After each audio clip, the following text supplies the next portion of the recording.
So we got a situation. We got a situation. Now, the title of this one, prepare yourselves. It says, the moment he realizes police found his wife. Let's get to it. Oh, yeah, it looks like there's a rope. It's literally like she vanished, and it's just not her. This is 50-year-old Matthew Moore. Police have just arrived at his home after he reported his wife, Emily Noble, missing. I have a gut feeling right here. It's when my son died, same thing. It's great fucking weird. It's awful. A year earlier, Emily's and Matthew's son went missing, only to be found dead in a forest near their home. Emily's ex-husband also died by self-inflicted means. And just 4 months after this body cam footage, Emily's body was found in the exact same way as their son. I murdered her and you threw her out like I used to garbage.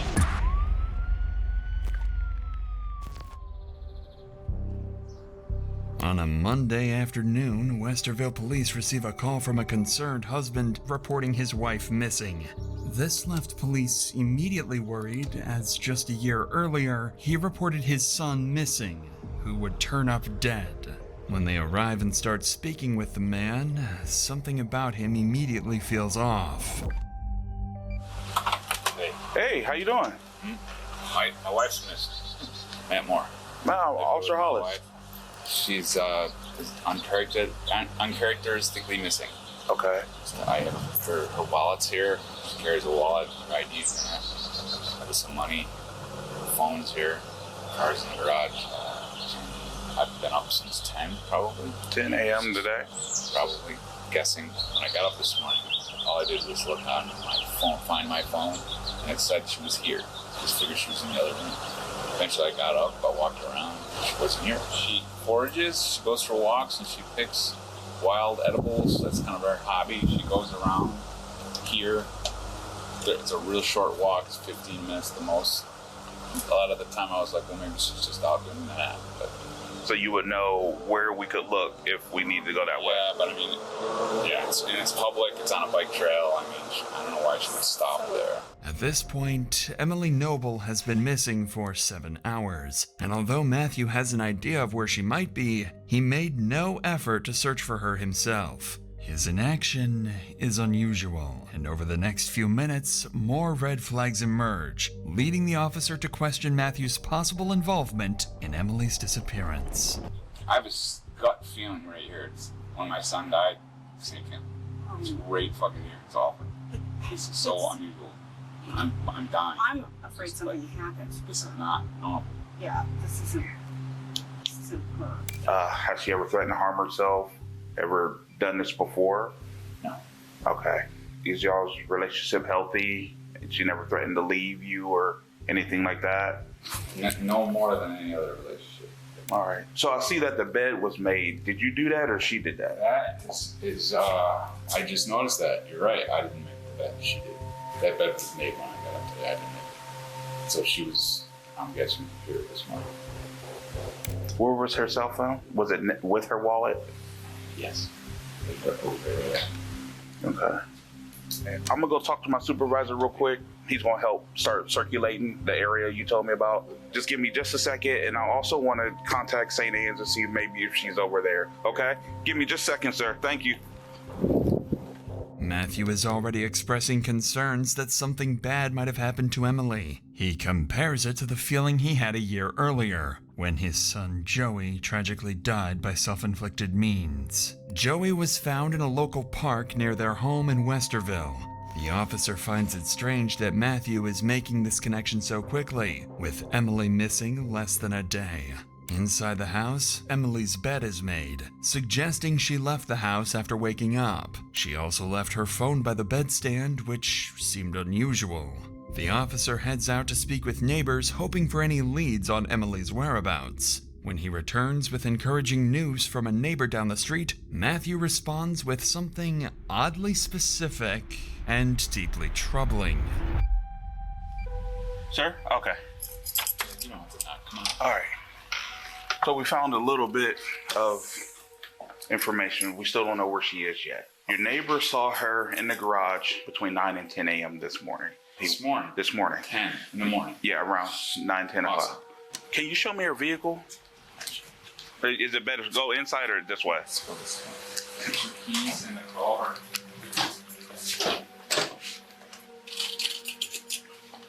All right, so her keys are in the car. I had the worst case scenario in my head. Maybe she did something to herself. So I just started Do you have looking any around. reason why? That's what I'm, you know what I mean? I would hate to even think about something. Okay, like that. okay. I mean, it's literally like she vanished. And it's just not her, man. Let me show you one thing. And Okay. It's just because I'm crazy. No, show me. This thing here doesn't belong here. What do you mean it doesn't belong here? Doesn't belong. That's where it belongs. Right there. I just noticed it. I took it and put it there. Now, can she reach that? Because she's very short. I don't know. I would hate to think. I don't know, man. It's just weird that it's here. A neighbor Yo, everything about this, I was trying to just give it some time. But the more time went on, the more it just everything points to him so far. The eerie feeling you get from him makes it seem like he had something to do with some of his responses.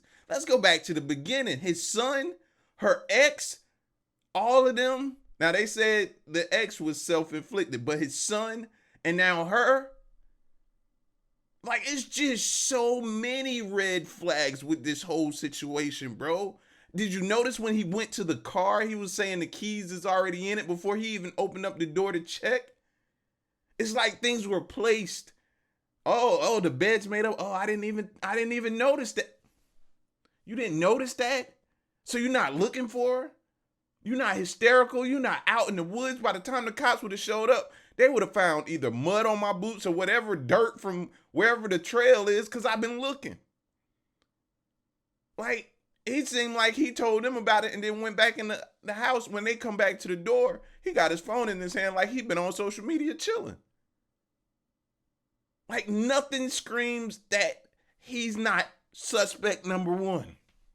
reported seeing Emily in the garage earlier that day, which should have reassured Matthew, but instead, he points out a misplaced power cable. It seems odd and irrelevant at first, but when seen through the lens of staging a self-inflicted death, it takes on a different meaning. He could deliberately be highlighting an object that might plausibly explain Emily's disappearance, while letting the officer draw the conclusion on his own. What troubles him more, however, is how certain Matthew already seems about her fate. With no evidence to back that claim, his certainty only makes him appear more suspicious. For the moment, the officer leaves Matthew's house and the police begin searching for Emily across Westerville. What they don't realize is that she's been right under their noses all along. 2 days after Emily's disappearance, police are running out of options. With no clear leads, they still have no idea where she might be or what happened to her. So while most of the Westerville PD continues searching, investigators bring Matthew in for a voluntary interview, hoping his insight might explain why Emily suddenly vanished. But the interview quickly takes a turn Matthew never expected. Sorry, man. Thank you. It's hard for me in here. Okay, I can appreciate that. You know, like I told you, when we were out there, you were not under arrest. You weren't handcuffed coming in, is that correct? Correct. Okay. And that door doesn't lock. This is a voluntary interview. We could have done this at my house No, this part we can't do. because it's not voluntary. No, it's completely voluntary. And I could leave if I want to. Yeah. I don't want to. I'm just. Yeah. You can try that door right now. At some point, could we, I want to help you. I want to get this going because I didn't do it, and I want you to find whatever the hell happened to her. Me too. I want it to happen. Matthew But he said, I want to get this going. Before saying, no, I want to help you. And he was more so worried about this being voluntary or not voluntary. You know? Seems like to me, that's what he was worried about. It don't see I can't tell anybody how to grieve. Nobody grieves the same. I always say that. But I just don't get any type of I'm missing my wife, she's missing, I'm losing it, delirious, or I want her to be found at all. I'm not getting any of that from him. Immediately questions the nature of this voluntary interview, even though the detective had just reiterated that it was entirely voluntary, already giving them a reason to be suspicious. He declares he didn't do it, an odd statement considering his wife was only missing for 2 days, and neither he nor the police have any idea what might have happened to her. With the formalities over, a second detective steps in. For Matthew, the questioning is about to get much tougher, and it wasn't long before he started contradicting himself. Does she always have her phone with her? She always has her phone with her, and the only time she doesn't, and I'd said this when the first guy that came over, she goes out for these forage things, and she does this route, and he was like, does she ever go out at night, by herself? And I'm like, no, but she does. Between 11 and 3, what were you doing? Were you just laying there on the couch? 11 in the morning till 3 in the afternoon, it was lying in my son's room. Okay. And you didn't notice she was gone? Or? Yeah, absolutely. Okay. Her sister made a group text. It was at 3:45. Mm-hmm. She says she responded to it. At 3:45 p.m. on Monday? Yes. Let me think. I'm getting it screwed up. No, it was 8:45 in the morning. That's what it was. It was 8, so while I'm sleeping. She sent a group text at 8:45 that morning? To her and I, and from that you can tell whether someone views it. And she said that we both viewed it at some point. So to me, she was there at 8:45. Emily was there. And the guy across the street, John, said that he saw her at 10 or 10:30 or whatever. No, that's incorrect. John has since backtracked. Okay. All right. So that makes it look bad for me. It just makes it gray. We're not going to put. You guys want to look at any of my body? You want to look at anything at all? I'm here. Well, let's just talk. And I hope you guys know that I love my wife and I would never hurt her. Matthew gives conflicting answers about whether Emily might have gone out overnight, something detectives quickly pick up on. But when they later reviewed body cam footage from 2 days earlier, they noticed a flashlight sitting on top of the box where the misplaced power cable had been. This suggested one of two things. Either Matthew was being completely honest, or he had been extremely meticulous in his involvement with her disappearance. He claims Emily was still at the house around 8:45 a.m., pointing to a text she viewed from her sister and citing a neighbor who claimed to have seen her at that time. But that neighbor had already retracted his statement, admitting that he may have been mistaken about the day, stripping away one of the only details backing up Matthew's story. And it's here that he begins making disturbingly specific assumptions about what might have happened to Emily. You guys got married 2 years ago? We got married August 28, 2018. Gotcha. Easy one to remember, right? 8/28/18. And I had a son.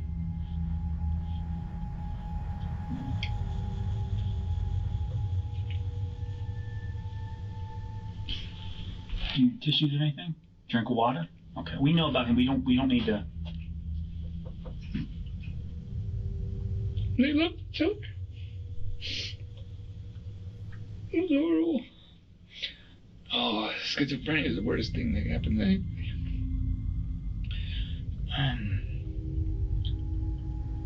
I don't know where to go now. What do you want to know? So scale of 1 to 10, relationship with her. What would you rate it? It would fluctuate, but we were on since 6 months. It was an 8. I did not hurt my wife. I did not hurt my wife. I loved her.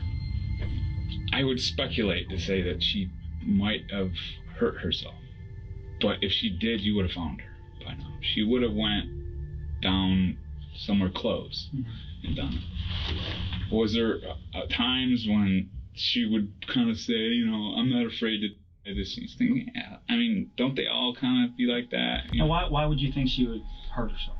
I mean, possibility. Because she was, not that she ever would. I'm just saying she was emotional. She would get emotional. If you ask me if I had to bet, I feel like there was some foul play involved. I would think it's very odd that she would leave voluntarily, leave all of her possessions, items behind, not go to work. So it's a possibility. It's happened before, but very unlikely.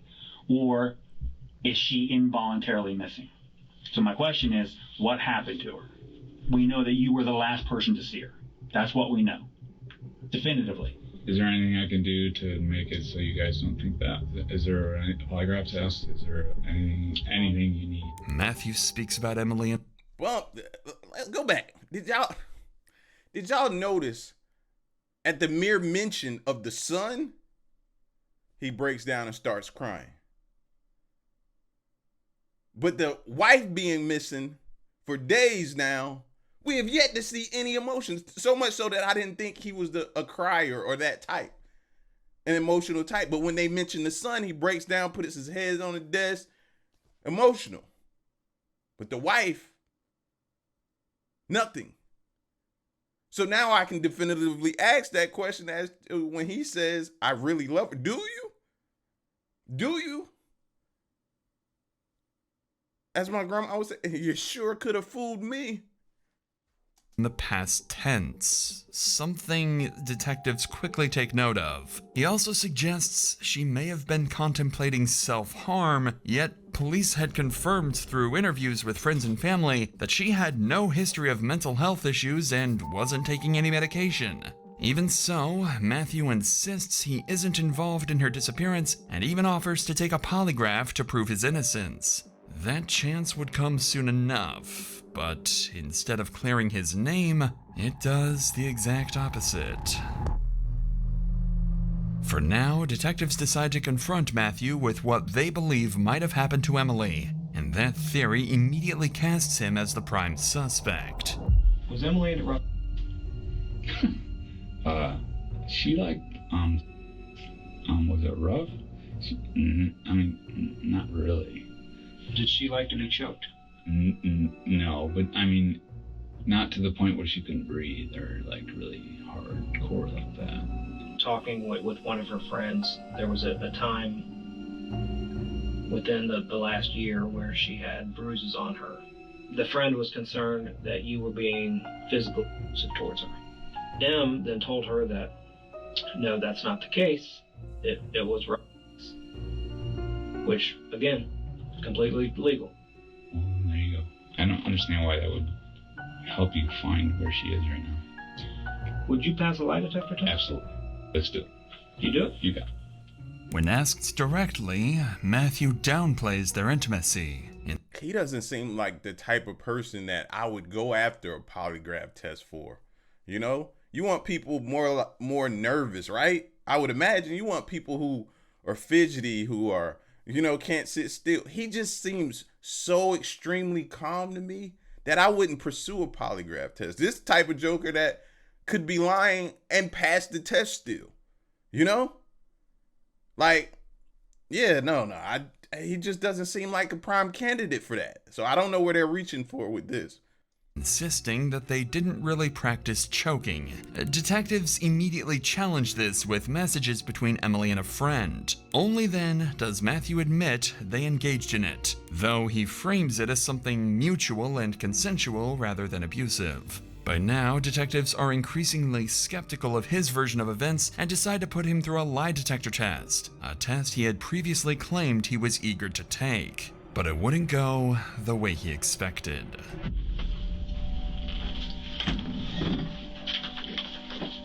All right, Matthew. Yes, sir. As I said, there are no tricks. I have not lied to you since I first went up to your house yesterday. I'm not going to start now. Now, when I ask you the questions, I just want you to answer yes or no. Is your name Matthew Moore? Yes. Are the lights on in this room? Yes. Do you know where Emily is? No. Is this the month of May? Yes. Did you kill Emily? No. Are we in the city of Westerville? Yes. How do you think it went? You comfy with it? Yeah. Does it make sense and everything like that? I said maybe no. So something that was a little awkward. Okay. The CVSA test has now concluded, and detectives escort Matthew out of the room so they can assess it. And almost immediately, it's clear something about his answers doesn't add up. This isn't not good. You just shown deception. Number 4, does she know where she is? Yeah, that's definitely. You said 4 and 7? The CVSA test flags signs of deception in Matthew's responses, particularly when asked about Emily's whereabouts. While not definitive proof, investigators consider the results significant enough to guide their next steps. With this in mind, they bring Matthew back into the room, and this time, their questioning takes on a far more confrontational tone, reflecting how strongly they now suspect his involvement in Emily's disappearance actually was. How do you think you did? Good. I mean, You did not do good. This one that you picked out? how can this be? I'm just pointing it to you. Do you want me to take another test? Do you want me to do it again? No. I mean, I am extremely nervous. What do you think happened to Emily? She would say that if she was going to do it, she would do it where she would be easily found, and she wouldn't want to cause any problems. She said she hasn't been easily found. Is it plausible that she didn't kill herself? I don't know what to tell you. I wish there was something I could tell you. I love my wife. I want my wife to come home. She's dead at this point. She's Well, realistically, she's dead. She's not going to float out of the clouds. You found her body. No. This is very odd. Now I'm suspicious of what's going on now. What am I doing? Is this still a consensual thing? Yes, absolutely. Can I leave? Yes. You can do whatever you I'm want. I have to leave. And you understand how this looks. I didn't do anything. You understand how this looks back. Can I ask you one question? You can word it how you want, but her text messages about your relationship and your marriage were bad. I guess I'm really super positive, and you know what I mean. Try to focus on. That's though, man. Okay, then I don't really. If someone asks you a question, you still answer it honestly. Especially in a very important situation like this. Any human being. I answered it wrong. Because you're not trying to find your wife right now. Yes, I am. You don't lie to the cops. Any inconsistencies? You lied. I didn't lie. You didn't lie to Officer Hollis. You didn't lie to us I haven't lied to anybody. If I said something, I misrepresented something. I wasn't an intentional Misrepresentation is a f***ing lie. I didn't. That is a lie. There's truth or lies. That's all there is. There's no misrepresentation, misunderstanding. That's your shit. You f***ing killed her. No, I didn't, sir. Bull. I didn't.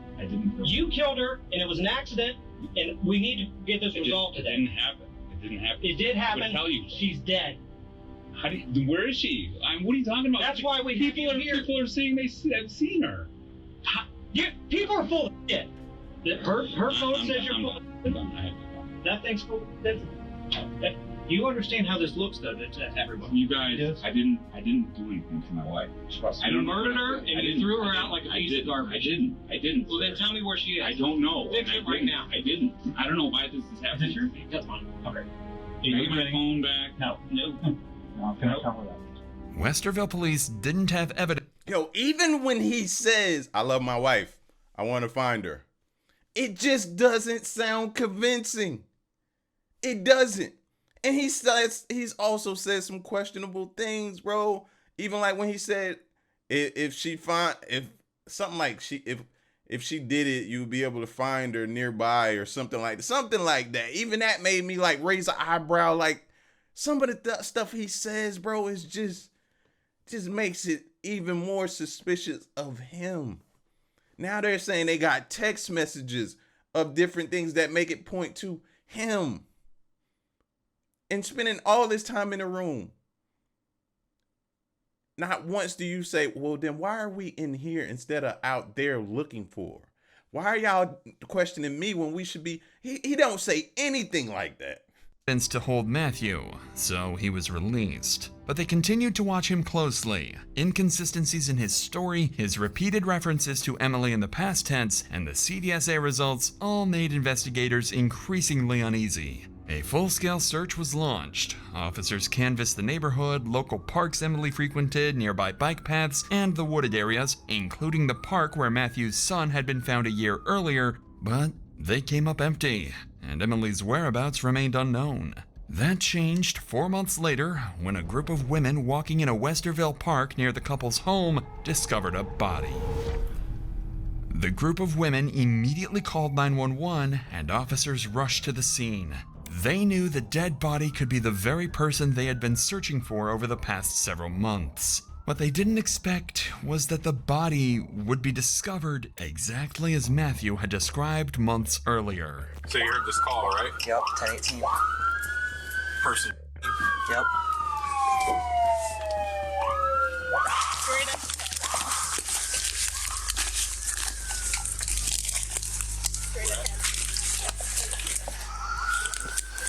All right, back out. Hey! Hey! Get them out of here. Set up crime scene tape. Yep. This is. She's been there a long time. Yeah. What was it? May? Yeah, May was when she was. It's in there.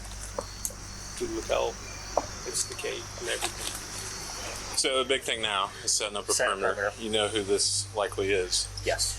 And getting a car over to that house. To tell them. Hey, Dickinson. What? Make sure those people aren't texting this out to anyone. Hey, Ross, grab their phones for right now. You guys take pictures or anything? All right, grab their phones for right now. Because the second this gets out, something's going to happen over there. Yep. So.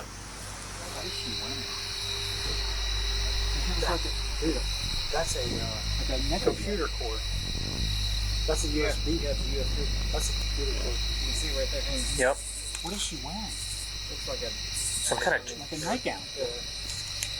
And why? Exactly. Oh, well, what is that? What is that? That's the top of the. That's a water bottle. Water bottle, maybe. That's a water bottle. Police find. Whoa, did he say she was in a nightgown? Now, how odd is that? You get up, you make your bed up, you leave your phone, but you stay in your nightgown and you leave and you go walking? What sense does that make? Who does that? I haven't met anybody who does that. Even a weird person not doing that. Get up, make the bed up, but don't put on fresh clothes. And then go walking. Leave your phone in your nightgown. No. A woman dead, almost as if she was intentionally laid out under the base of a tree. One arm rested by her side near a black water bottle containing a peach-colored alcoholic beverage. Nearby lay a wedding band and an engagement ring. Somehow, officers had missed the dead body despite searching for Emily extensively over the past 4 months. The coroner's examination confirmed that the body was indeed Emily. Astonishingly, Matthew had predicted almost every single detail of how she would be discovered. Close to home, by apparent self-inflicted means, and even using a cord similar to the one he had mentioned months earlier. By this point, the eerie accuracy of Matthew's statements had become too much for the Westerville police to ignore. The next morning, he was indicted on 2 counts of murder and 1 count of felonious assault in connection with Emily Noble's death. Officers went to his house to take him into custody. What they didn't know yet was that Matthew wouldn't remain in custody for long. Hands over your feet! You see him good? His elbow, I can see him good. Use your left hand and unlock the door. Only your left hand. Put your hands back on your head. Do not move. Yes, sir. Keep your hands right where they're at, all right? Coming off. Right, you got anything on you at all? No. All right, step straight out here. We're going to work. Come on. Good guy. All right, we're going to walk over here towards the grass, all right? Palms together like a prayer. Matthew was taken into custody in June and remained in jail until his trial the following August. During that time, investigators built their case, convinced he murdered his wife, 52-year-old Emily Noble, and staged her death to look self-inflicted. Prosecutors pointed to his behavior after she went missing, like not joining volunteer searches, as evidence he knew she was already dead. They also stressed his past tense references to Emily in interviews and the CVSA tests that suggested deception, though those results were not admitted in court. The defense countered that the case was built on speculation. There were no eyewitnesses, no DNA linking Moore to the scene, and self-inflicted death was a real possibility. Emily's first husband had died the same way, and Moore's teenage son had also taken his own life the year earlier. They also pointed out investigative errors, mishandling. So that's why I said that earlier. He could have possibly did all three. And they're all in similar ways. How does he that scares me right now. Because the way this sounds and the way this seems like it's going, it sounds like he's about to get off again.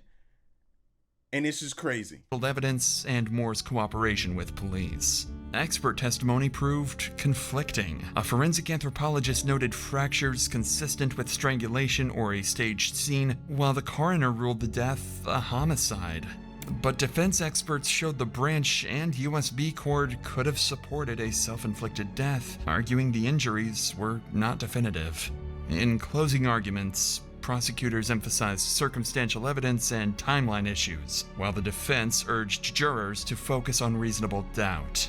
After less than 3 hours of deliberation, the jury acquitted Matthew Moore on all counts. He broke down in tears as the verdict was read, and the judge reminded the court that convicting the wrong person would never serve true justice.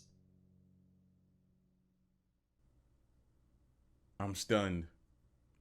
I'm stunned. I've never seen an outcome quite like that before. I'm stunned. Never once did I think he was going to walk. I'm stunned. Everything was pointing to him and he still walked. I'm stunned. I'm stunned.